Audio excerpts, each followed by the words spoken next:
کسی خاص وظیفے میں یہ کوئی خاص اثر نہیں کہ اس سے عبادت میں جی لگنے لگے گا. اسی طرح اس کی اور کوئی تدبیر بھی نہیں.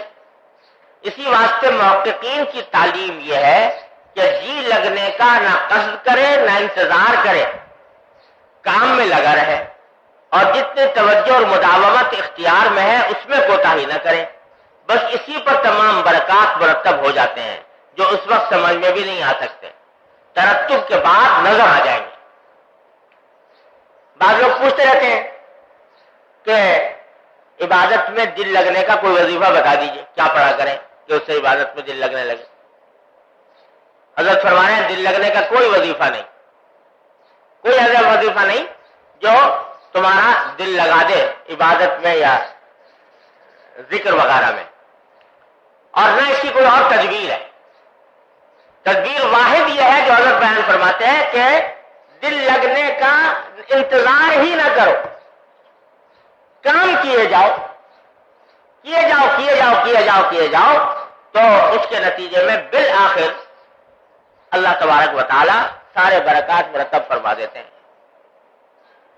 یا تو آگے چل کر خود دل لگنے لگے گا، یا اگر نہ بھی لگا تو جو مقصود تھا انشاءاللہ وہ حاصل ہوتا چلا جائے گا.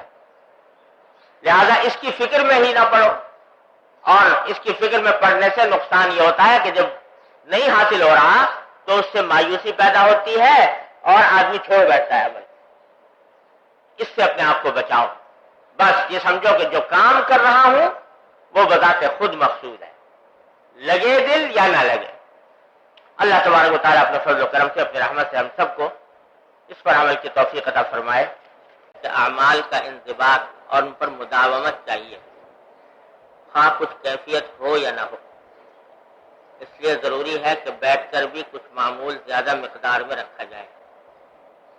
یہی طریقہ جمعیت حاصل ہونے کا ہے.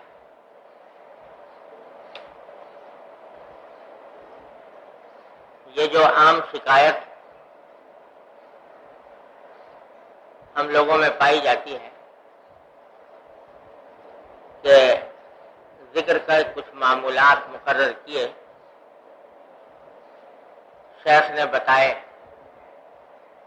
یا کسی کتاب میں پڑھے اور ان کو معمول میں داخل کیا، لیکن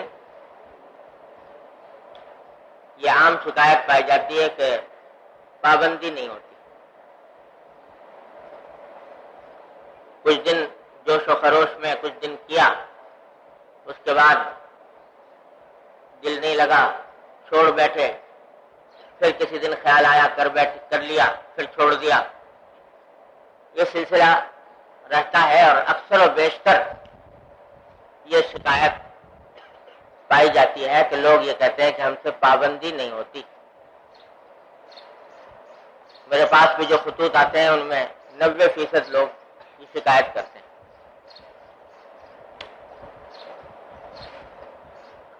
اور اس کی ایک وجہ یہ بیان کرتے ہیں کہ دل نہیں لگتا ذکر میں. تو حضرت نے یہاں 2 باتیں عرض فرمائی ہیں، اور اگر وہ دل میں اتر جائیں اور اس پر ہم لوگ عمل کر لیں تو یہ شکایت جاتی رہے. پہلی بات تو فرمائی کہ اپنے معمولات کا ایک نظام الاوقات مقرر کرو کہ فلاں وقت میں فلاں کام کروں گا، فلاں وقت میں فلاں کام کروں گا. نظام الاوقات مرتب کرتے وقت اپنی جتنی ضرورتیں ہیں ان سب کا لحاظ رکھو. مثلا اتنے گھنٹے سونا مجھے ضروری ہے، تو اتنے گھنٹے سونے کے اس نظام میں محفوظ رکھو تاکہ نیند میں کمی نہ آئے. کھانے پینے کے لیے جتنا وقت درکار ہے معتدل انداز میں اس کا وقت مقرر کر لو. نمازیں اور نمازوں کے جو اوقات ہیں، اپنا جو کاروبار ہے یا ملازمت ہے اس کے جو اوقات ہیں ان کو مد نظر رکھو، اور جو گھر والوں کے حقوق ہیں ان کو بھی مد نظر رکھو کہ ان کے حقوق بھی ادا کرنے ہیں۔ ان سب چیزوں کو مد نظر رکھتے ہوئے ایک نظام الاوقات بنا لو اپنا۔ ہمارے حضرت والا حضرت ڈاکٹر صاحب صلی اللہ تعالیٰ سے رہو حضرت کی یہ بات بار بار نقل فرمایا کرتے تھے کہ جس شخص کا نظام الاوقات نہیں اس کی زندگی کبھی بھی متوازن نہیں ہو سکتی۔ نظام الاوقات مقرر کرتے وقت اپنی ساری ضرورتوں کو سامنے رکھو اور ان ضرورتوں کے مطابق اپنے کام کرو۔ اسی میں کچھ تھوڑا سا وقت ذکر کے لیے مخصوص کر لو کہ بھئی اتنا وقت ہم ذکر میں صرف کیا کریں گے،